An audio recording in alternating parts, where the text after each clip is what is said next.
नमस्कार साथियों, आप सभी का हमारे चैनल जीके नरेश सर में हार्दिक स्वागत और अभिनंदन। तो हम पढ़ रहे थे भारतीय राज्य व्यवस्था, जिसमें हम संविधान निर्माण, संविधान की विशेषताएं, उद्देशिका, मूल अधिकार, नीति निर्देशक तत्व, मूल कर्तव्य और सरकार का गठन एवं कार्य, इन 7 टॉपिकों के जितने भी महत्वपूर्ण क्वेश्चन थे उनके बारे में हम पिछली क्लासों में चर्चा कर चुके हैं। और आज हमारी क्लास है संघीय व्यवस्थापिका। इसमें भी हम पिछली क्लास में 30 क्वेश्चनों के बारे में तो चर्चा कर चुके हैं और अगले क्वेश्चनों के बारे में आज की क्लास में हम चर्चा करेंगे।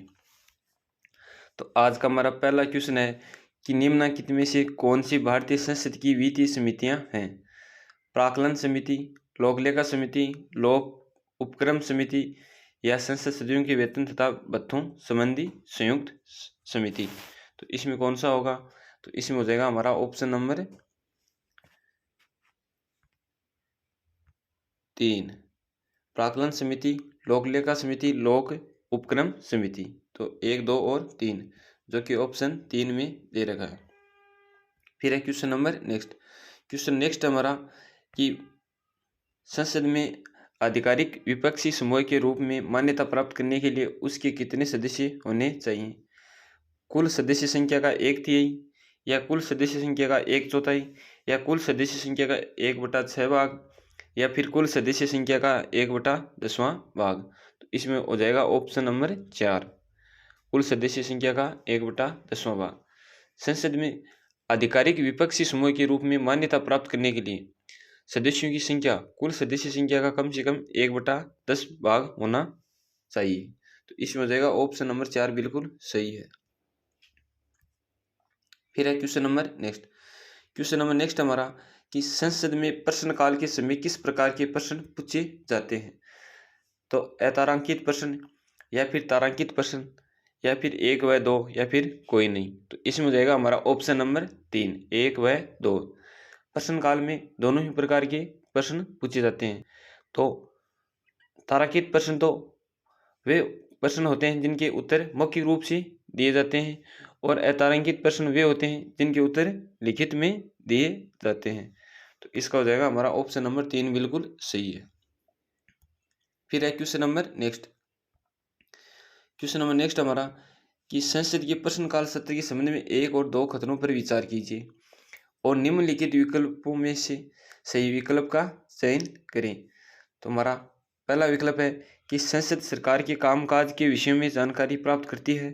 दूसरा है यह एक ऐसी व्यवस्था है जिसमें कार्यकारिणी विधायिका को नियंत्रित करती है। तो इसमें 1 गलत व 2 सही या फिर 1 व 2 दोनों गलत है या 1 सही है और 2 गलत है या 1 और 2 दोनों सही है। तो इसमें कौन सा हो जाएगा? तो इसमें हो जाएगा हमारा ए सही है किंतु 2 गलत है। ए सही और 2 गलत, ऑप्शन नंबर 3 बिल्कुल सही है। फिर है क्वेश्चन नंबर नेक्स्ट हमारा कि सदन में प्रश्नकाल के पश्चात जो मौखिक प्रश्न पूछे जाते हैं उन्हें कहा जाता है? तो पूरक प्रश्न कहा जाता है या फिर अलग सूचना प्रश्न या फिर तारांकित प्रश्न या फिर अतारांकित प्रश्न। तो क्या कहा जाता है? तो इसमें हो जाएगा ऑप्शन नंबर 3, मौखिक प्रश्न पूछे जाते हैं उन्हें तो कहा जाता है तारांकित प्रश्न और लिखित रूप में पूछा जाता है उन्हें हो जाएगा अतारांकित प्रश्न। तो इसमें पूछा मौखिक, तो मौखिक का तारांकित। फिर है क्वेश्चन नंबर नेक्स्ट हमारा कि निम्नलिखित में से किसके कारण सदन का सत्र समाप्त हो जाता है? सत्रावसान, स्थगन, अनिश्चित काल के लिए स्थगन या फिर विघटन। तो इसका हो जाएगा हमारा ऑप्शन नंबर ए बिल्कुल सही है, सत्रावसान। अनुच्छेद 85 में संसदीय सत्र, सत्रावसान और विघटन के बारे में उल्लेख है। फिर है क्वेश्चन नंबर नेक्स्ट हमारा कि भारतीय संविधान का कौन सा अनुच्छेद संसद के सत्र, सत्रावसान और विघटन से संबंधित है? तो अनुच्छेद 65 है या फिर अनुच्छेद 75 है या फिर अनुच्छेद 85 है या फिर अनुच्छेद 95 है। तो कौन सा है? तो इसमें हो जाएगा हमारा ऑप्शन नंबर 3, अनुच्छेद 85। फिर है क्वेश्चन नंबर नेक्स्ट हमारा कि निम्नलिखित में से कौन सी नियुक्ति भारत के राष्ट्रपति द्वारा नहीं की जाती? तो भारत के मुख्य न्यायाधीश, सेना के प्रमुख, वायुसेना के प्रमुख या फिर लोकसभा के अध्यक्ष। तो इसमें कौन सा हो जाएगा? तो इसमें हो जाएगा ऑप्शन नंबर 4। लोकसभा के अध्यक्ष की नियुक्ति राष्ट्रपति द्वारा नहीं की जाती और बाकी ये तीनों की नियुक्ति राष्ट्रपति द्वारा की जाती है। संविधान के अनुच्छेद 93 के अनुसार लोकसभा में अपनी प्रथम बैठक में अपने सदस्यों में से ही किसी एक सदस्य को अध्यक्ष और एक को उपाध्यक्ष का चुनाव करती है। जब भी अध्यक्ष या उपाध्यक्ष का पद रिक्त हो जाता है तो वही सदस्य अपने अन्य सदस्यों में से उस पद के लिए चुनाव करती है। अध्यक्ष का पद खाली हो तो अध्यक्ष का और उपाध्यक्ष का पद खाली हो तो उपाध्यक्ष का।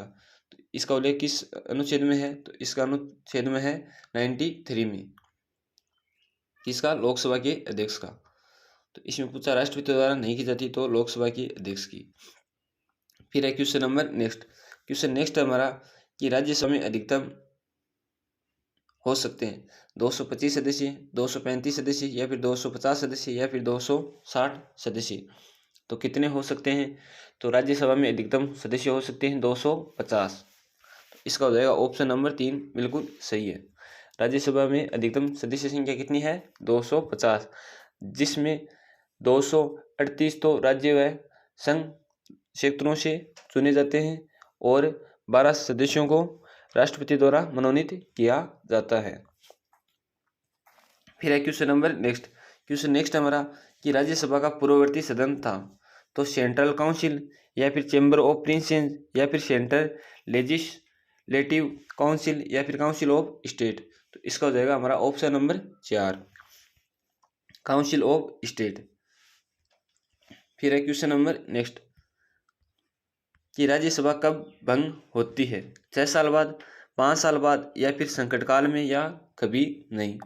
तो इसका उत्तर क्या होगा? तो इसका उत्तर हो जाएगा ऑप्शन नंबर 4 कभी नहीं, क्योंकि राज्यसभा कभी भंग नहीं होती। इसमें हो जाएगा ऑप्शन नंबर 4। फिर है question number next. Question number next है हमारा कि राज्यसभा के सदस्यों का कार्यकाल होता है 5 वर्ष, 6 वर्ष, 3 वर्ष या फिर 4 वर्ष। तो राज्यसभा के सदस्यों का कार्यकाल कितना होता है? तो इसमें हो जाएगा हमारा ऑप्शन नंबर 2 6 वर्ष। फिर है question number next. Question next हमारा कि भारतीय संसद के संदर्भ में कौन सा कथन सही नहीं है? तो लोकसभा स्थायी सदन है, मंत्रिपरिषद की जवाबदेही लोकसभा के प्रति, मनी बिल केवल लोकसभा में पेश किया जा सकता है। ऑप्शन 4 है राष्ट्रपति संसद के दोनों सदनों का संयुक्त अधिवेशन बुला सकता है। तो इसमें कौन सा है सही नहीं है? तो इसमें हो जाएगा हमारा ऑप्शन नंबर 1 लोकसभा स्थायी सदन है, ये सही नहीं है। क्यों? स्थायी सदन तो राज्यसभा है। फिर है question number next. Question number next हमारा कि राज्यसभा की सदस्य हेतु उम्मीदवार की न्यूनतम आयु होनी चाहिए। तो कितनी होनी चाहिए? 25 वर्ष, 30 वर्ष या 35 वर्ष या फिर 40 वर्ष। तो कितनी होनी चाहिए? तो राज्यसभा की सदस्यता के लिए 30 वर्ष या इससे अधिक की आयु का होना आवश्यक है। ये कौन से आर्टिकल में दे रखा है? ये दे रखा है हमारे अनुच्छेद नंबर 84 में। तो इसका हो जाएगा ऑप्शन नंबर 2 बिल्कुल सही है। और लोकसभा के बारे में पूछे तो इसमें हो जाएगा 25 और राज्यपाल या राष्ट्रपति के बारे में पूछे तो न्यूनतम 35 वर्ष। फिर है question number next. Question number next हमारा कि राज्यसभा की बैठक की अध्यक्षता कौन करते हैं? क्या उपराष्ट्रपति या फिर राष्ट्रपति या प्रधानमंत्री या लोकसभा अध्यक्ष? तो कौन करते हैं राज्यसभा की बैठक की अध्यक्षता? तो इसमें हो जाएगा हमारा ऑप्शन नंबर 1 उपराष्ट्रपति। राज्यसभा का अध्यक्ष राज्यसभा का सदस्य नहीं होता। ये भारत का उपराष्ट्रपति ही राज्यसभा का प्रधान सभापति होता है, जिसका वर्णन हमें संविधान के अनुच्छेद 89 में देखने को मिलता है। और उपराष्ट्रपति के राष्ट्रपति के रूप में ही कार्य करने की स्थिति में राज्यसभा का उपसभापति राज्यसभा के अध्यक्ष के रूप में कार्य करता है। तो इसका हो जाएगा ऑप्शन नंबर 1 बिल्कुल सही है। फिर है question number next. Question next हमारा कि किस सदन की अध्यक्षता करने वाला अधिकारी उस सदन का सदस्य नहीं होता? तो विधान परिषद या फिर विधानसभा या फिर लोकसभा या फिर राज्यसभा। तो इसमें हो जाएगा हमारा ऑप्शन नंबर कौन सा? Option number 4 Rajya Sabha. राज्यसभा की अध्यक्षता करने वाला अधिकारी उस सदन का सदस्य नहीं होता। फिर है question number next. Question next है हमारा कि निम्नलिखित में से किस विधायिका की अध्यक्षता उस निकाय के एक गैर सदस्य द्वारा की जाती है? लोकसभा, राज्यसभा, राज्य विधान परिषद या फिर राज्य विधानसभा। तो इसमें कौन सा हो जाएगा? तो इसमें हो जाएगा हमारा option number second, Rajya Sabha. Option 2 बिल्कुल सही है। फिर है question number next. Question number next है हमारा कि राज्यसभा का अध्यक्ष होता है, प्रधानमंत्री होता है या फिर उपराष्ट्रपति होता है या फिर लोकसभा का अध्यक्ष होता है या फिर विरोधी पार्टी का नेता। तो राज्यसभा का अध्यक्ष कौन होता है? तो इसमें हो जाएगा हमारा ऑप्शन नंबर सेकंड, उपराष्ट्रपति। फिर है question number next. Question number next हमारा कि निम्नलिखित में से कौन राज्यसभा सदस्यों का चुनाव करता है? तो कौन करता है राज्यसभा सदस्यों का चुनाव? लोकसभा सदस्य, विधानसभा के सदस्य या फिर विधानसभा निर्वाचित क्षेत्रों के मतदाता या फिर संसदीय निर्वाचन क्षेत्रों के मतदाता। तो कौन करता है? तो इसमें हो जाएगा ऑप्शन नंबर सेकंड, विधानसभा के सदस्य, विधायक। ऑप्शन सेकंड बिल्कुल सही है। राज्यसभा में राज्यों में संघ व राज्य क्षेत्रों के सदस्यों का चुनाव विधानसभा के निर्वाचित प्रतिनिधियों द्वारा किया जाता है और यह चुनाव आनुपातिक प्रतिनिधित्व पद्धति के अनुसार एकल संक्रमणीय मत प्रणाली द्वारा होता है और विधानसभा के मनोनीत सदस्य राज्यसभा सदस्यों के चुनाव में भाग नहीं लेते। कौन नहीं लेते?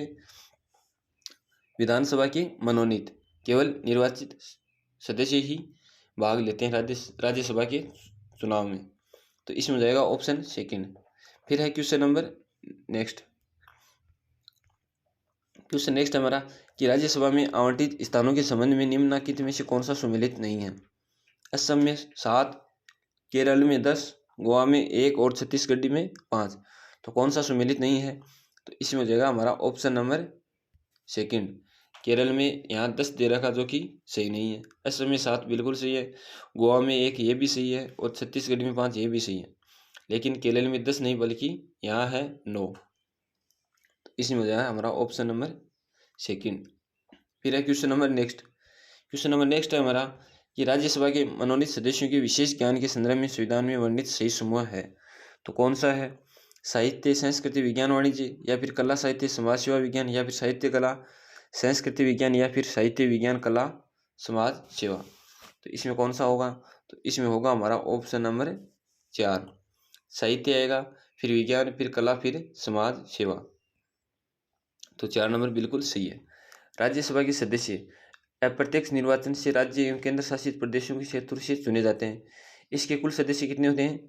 250, और जिनमें से संघ व राज्य क्षेत्रों से तो 238 और राष्ट्रपति द्वारा कितने मनोनीत किए जाते हैं? 12। तो वे 12 किस क्षेत्र से आते हैं? तो वे आते हैं साहित्य, विज्ञान, कला और समाज सेवा से। तो इसका हो जाएगा हमारा ऑप्शन नंबर 4 बिल्कुल सही है। फिर है क्वेश्चन नंबर नेक्स्ट।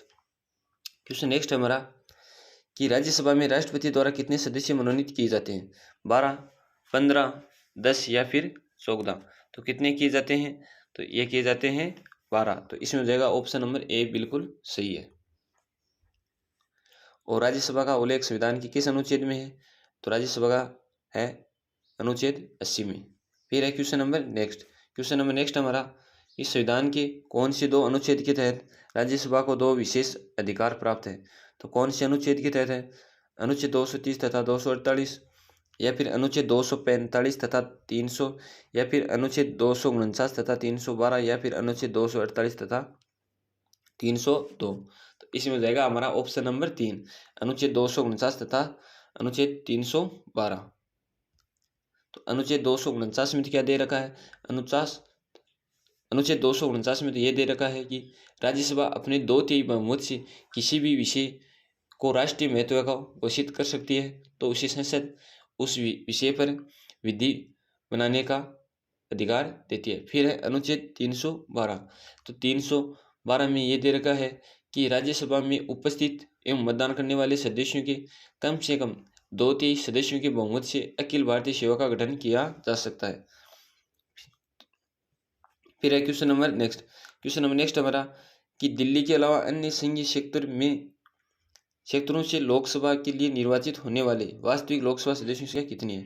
दिल्ली के अलावा अन्य संघीय क्षेत्रों से लोकसभा के लिए निर्वाचित होने वाले वास्तविक लोकसभा सदस्यों की संख्या कितनी है, तो 6 है या 8 है या 7 है या फिर 5 है, तो कितनी है, तो इसमें हो जाएगा ऑप्शन नंबर 3 7। और ये क्वेश्चन 2018 में आया हुआ है, तो उस समय कितनी थी, तो उस समय तो थी 6 और वर्तमान में पूछे तो 7। लेकिन ये परीक्षा में आया उस समय तो 2018 में तो 6 ही थी, लेकिन वर्तमान में यह 1 बढ़कर 7 हो गई। तो इसका हो जाएगा ऑप्शन नंबर ए। फिर है क्वेश्चन नंबर नेक्स्ट हमारा कि लोकसभा में अनुसूचित जाति और अनुसूचित जनजातियों के लिए कितनी सीटें आरक्षित है, तो 47 और 84, 89 और 42, 84 और 47 या फिर 42 और 89, तो कितनी है, लोकसभा में पूछा है। तो कितनी है, अनुसूचित जाति के लिए तो है 84 और अनुसूचित जनजाति के लिए है 47। तो इसमें हो जाएगा ऑप्शन नंबर सेकंड 84 और 47। फिर है क्वेश्चन नंबर नेक्स्ट है हमारा कि लोकसभा के लिए उपराष्ट्रपति द्वारा मनोनीत 2 सदस्य किस विशेष समुदाय के होते हैं, तो अनुसूचित जाति के होते हैं या फिर अनुसूचित जनजाति के होते हैं या फिर एंग्लो इंडियन होते हैं या फिर मुस्लिम होते हैं। तो कौन से होते हैं, तो ये होते हैं एंग्लो इंडियन। और इनका उल्लेख किस अनुच्छेद में है, तो इसका अनुच्छेद 331 में। राष्ट्रपति की राय में लोकसभा में एंग्लो इंडियन समुदाय का प्रतिनिधित्व पर्याप्त नहीं है, तो वह लोकसभा से भी समुदाय के 2 अन्य अधिक सदस्य मनोनीत कर सकता है। तो इसमें हो जाएगा ऑप्शन नंबर 3। फिर है क्वेश्चन नेक्स्ट हमारा कि अनुच्छेद 331 का संबंध है राज्यों का परिसीमन, आंग्ल भारतीय समुदाय या फिर ओबीसी आयोग या फिर मातृभाषा। तो अनुच्छेद 231 का संबंध किससे है, ये हमने पिछले क्वेश्चन में चर्चा कर चुके हैं। तो इसका है आंग्ल भारतीय समुदाय, ऑप्शन सेकंड बिल्कुल सही है। फिर है क्वेश्चन नेक्स्ट हमारा कि लोकसभा में कुल निर्वाचित सदस्य होते हैं, तो 245 होते हैं या फिर 243 होते हैं या फिर 250 या फिर 242, तो कितने होते हैं, तो कुल पूछे तो 250। तो इसमें हो जाएगा ऑप्शन नंबर 3 बिल्कुल सही है। फिर है क्वेश्चन नेक्स्ट है हमारा कि लोकसभा की सदस्य के लिए उम्मीदवार की आयु कम से कम कितनी होनी चाहिए। राज्यसभा की हमने देख ली है, तो अब पूछा है लोकसभा की 18 वर्ष या 21 वर्ष या 25 वर्ष या 30 वर्ष। तो लोकसभा की सदस्यता के लिए उम्मीदवार की आयु क्या होनी चाहिए, यह आपको बतानी है। तो ये आपको कमेंट में बताना है, क्योंकि हम इसके बारे में भी चर्चा कर चुके हैं। तो आज की क्लास में हम भारत की संघीय व्यवस्थापिका के लगभग 30 क्वेश्चन और 30 क्वेश्चन ही इससे पहले वाली क्लास में देख चुके हैं। और भी जो इस टॉपिक से क्वेश्चन है वो हम अगले क्लास में चर्चा करेंगे। तो आज की हमारी क्लास कैसी रही, ये हमें कमेंट बॉक्स के माध्यम से ज़रूर बताएं। धन्यवाद साथियों।